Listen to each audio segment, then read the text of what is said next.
Good day, everyone. Welcome to second quarter week 2 lesson in English 3. You have learned that verbs are words that show actions, and that is what week 2 of this lesson is all about. As you go over the lesson, you will learn how to use the correct tense of the verb to express your ideas clearly. When we speak of tense, we speak of time. This lesson focuses on the correct usage of verbs in simple tenses.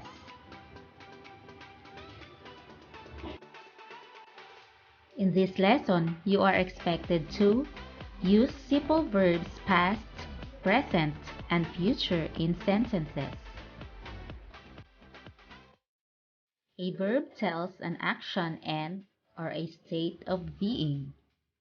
It describes an action that happened in the past, is happening at present, and will happen in the future. Verbs take different forms depending on their subjects and their time references. The three simple tenses of verbs are simple present, simple past, and simple future. Let's study how verbs are formed. The table shows how the verbs are formed in different tenses.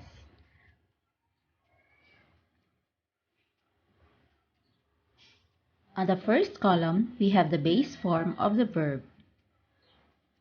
The second column is the simple past form. Third column is the simple present, and the last column is the simple future. Allow me to read the examples of verbs and how they were formed on different tenses.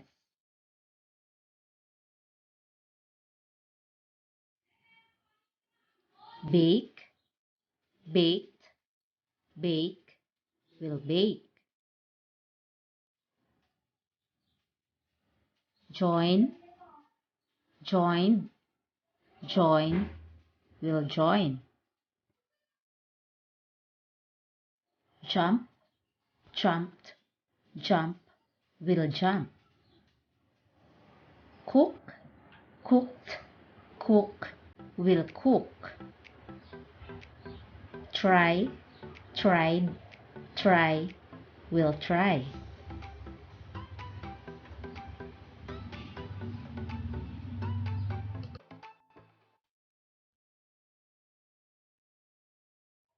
Speak, spoke, speak, will speak.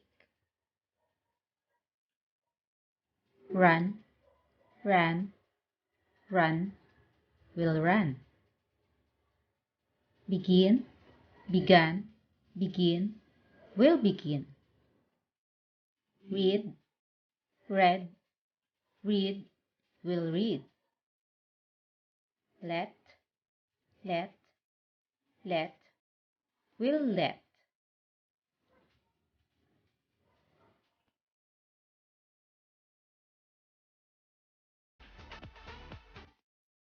Simple present is used to describe a habitual action or general truth. Examples: the children go to school every day. Mrs. Cruz works in the school canteen. The sun rises in the east and sets in the west. Remember, use the S form of the verb if the subject is singular. Example: Kelly reviews her lessons every night.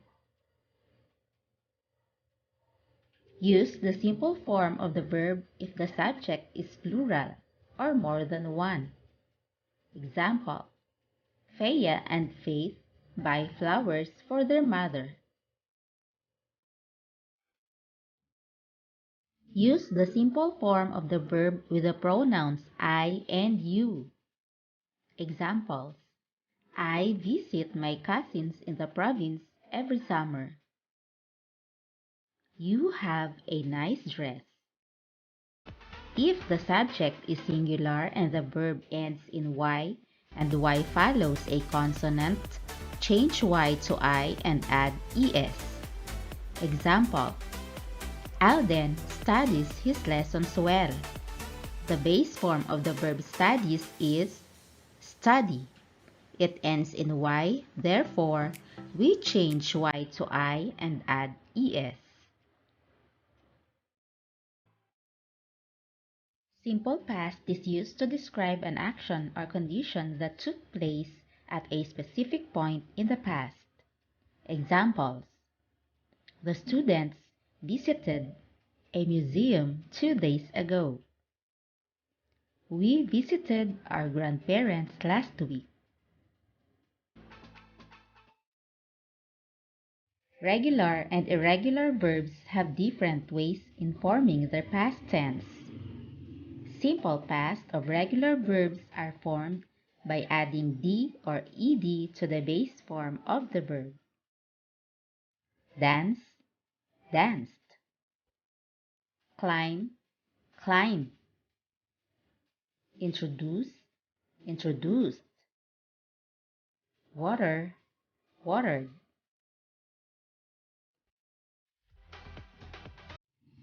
The spelling of some irregular verbs does not change. Examples: cut, hurt, put, hit. The spelling of the verb read does not change, but its pronunciation changes. The pronunciation changes from long E to short E.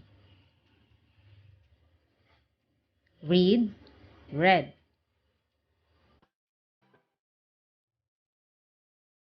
Remember, some irregular verbs change their spelling. Examples: leave, left, take, took, send, sent, write, wrote, make, made, bring, brought, eat, ate, sing, sang, think, thought, go, went, stand, stood, fly, flew.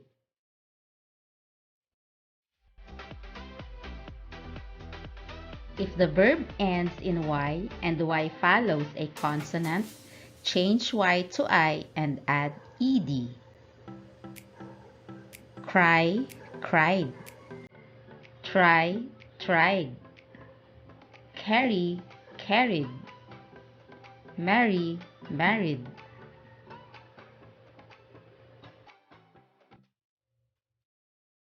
Simple future are used to express an action or condition that will or will not happen or exist in the future.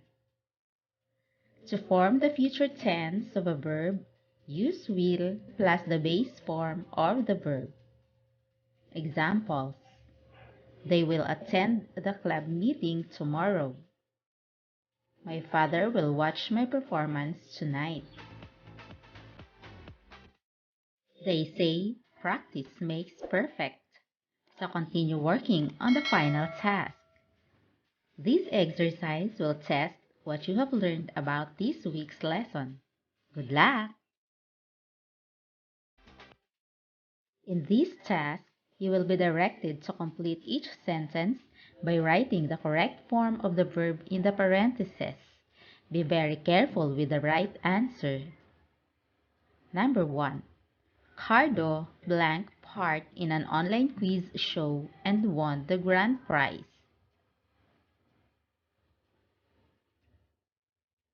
The correct answer is took.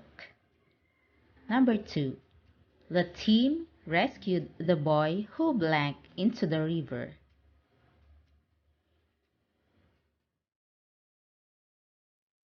The correct answer is fell. Number 3. Last year, Jasmine blanked first prize in the 1,000-meter race. The correct answer is won. Number 4. I blank songs during my free time.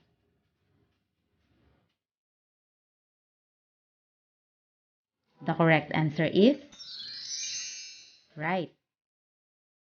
Number 5. The children blank their favorite toys during the toy fair next month.